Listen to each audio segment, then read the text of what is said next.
John Spencer wrote an amazing blog post today about Hipster STEM labs, in which he envisioned the space where science, technology, engineering, and math all come together, but it's not the kind of technology that you would think of, or the lab that you would think of. It uses typewriters, and analog tapes, and Tetris, and other 80s-style gaming devices. And he was envisioning this because he was thinking about how STEAM really makes him think of steampunk.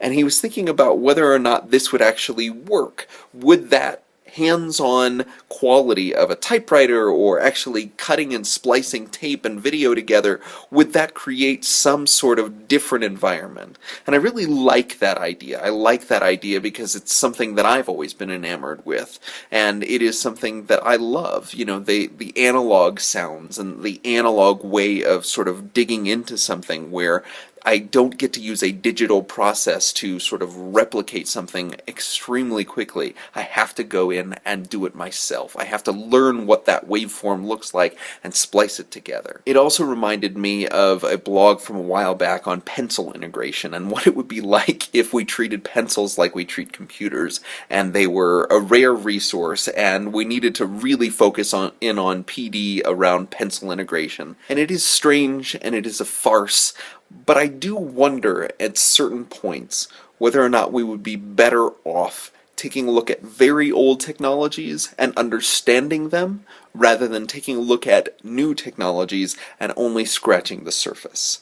By understanding the very nature of why a key press on a typewriter actually makes that hammer hit, and understanding how that mechanism works, does that get us closer than envisioning what that could look like in a 3D printer and printing that out? What would a STEM lab, or really any classroom, look like when we weren't trying to integrate the latest technology, but rather trying to intentionally integrate old technologies, intentionally looking at obsolete things so that we could actually take them apart?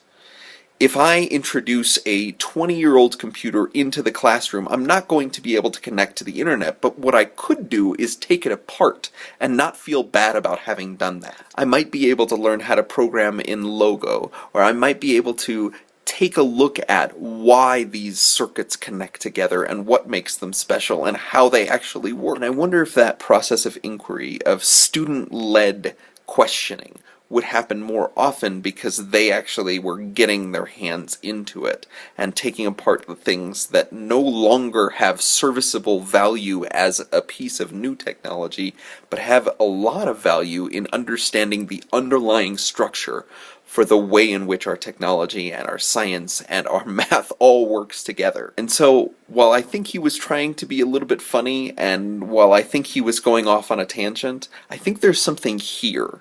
And I'd love to be able to explore that with you. If you're interested in thinking through what it would be like to take the obsolete technologies from a thrift store, bring them in, dissect them, and understand them in a STEM lab, what the effects of that would be, and how that would actually create a better environment. If you'd like to think through that, please do so in the comments, subscribe on YouTube, or join us on the Google Plus community.